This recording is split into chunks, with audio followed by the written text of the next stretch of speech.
If you were sitting in front of a class of college students in Mexico, maybe in a place like Monterrey or Tijuana, which, there's been some economic activity, but there's also a lot of violence, what would you say to them, to convince them to sort of stay in Mexico, invest their time in Mexico, rather than, going to the US or another country? Well, Mexico certainly presents extraordinary opportunities, and that's been acknowledged by many people who are coming to Mexico instead of coming to other places. We do have a security challenge, and security is one of the highest priorities for Enrique Peña Nieto's government, and will continue to be a priority. And the trends are encouraging. With the first 14 months of the administration, the homicide rate is already 16% down, and we expect that trend to continue. You were recently quoted saying that you expect Mexico's GDP growth to reach a potential of 5%. Mexico's sovereign credit rating was recently upgraded. Investors are upbeat, but Mexican consumers are not. Consumer confidence has slumped sharply in recent months.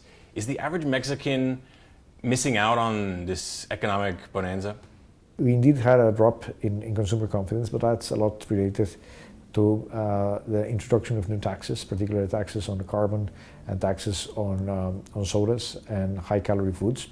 But we expect this to be transitory, whereas the ability of these reforms to improve our potential growth rate will be for real and will be sustained. We are not working only to improve growth in the next quarter of next year, but these reforms are geared towards the next decades. So you're saying it takes time?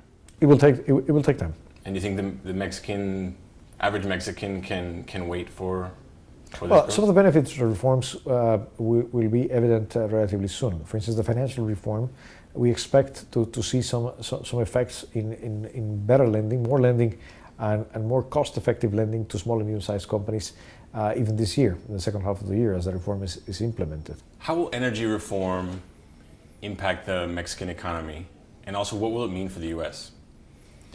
Energy reform is an important transformation for Mexico. It means cheaper energy for families, but also for companies, particularly small and medium-sized companies that will have better access to low-cost electricity and natural gas, for example. This will have an impact not only on the well-being of Mexicans, but also on our productivity, on our ability to create jobs and our ability to grow. It will also be a reform that will that has the potential to attract significant amounts of direct investment into Mexico. For the U.S., it means that its partner to the south in North America will have a faster growing economy and will be more competitive. Turning a little bit to the security issue, extortion, by the cartels is starting to impact Mexican industry. Actually, Fusion recently did a report about the avocado industry and how some of the farmers were starting to arm themselves because they were being extorted by, some of the cartel groups in the region in Michoacan. What is the solution in a place like Michoacan, and what is the future for these, quote unquote, paramilitary groups? Well, first of all, as I said, the national trends are encouraging. Violence is coming down in Mexico.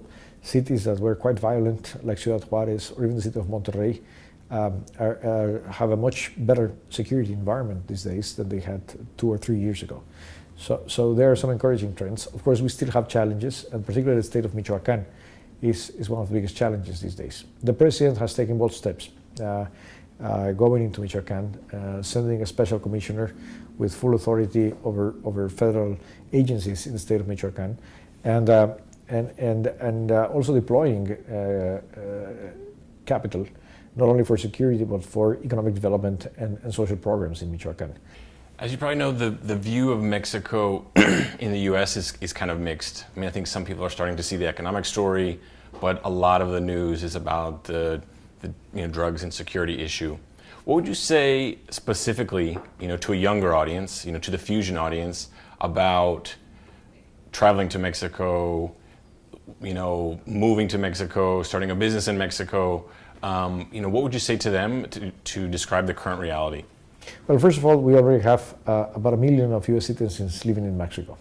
and that they do their lives in a normal way and live in safe places. Violence in Mexico is highly concentrated in some specific places. Of course, those are the places that grab the headlines. You don't see that many stories about how safe a place is. Mm-hmm. And there are places in Mexico that are just as safe as Switzerland.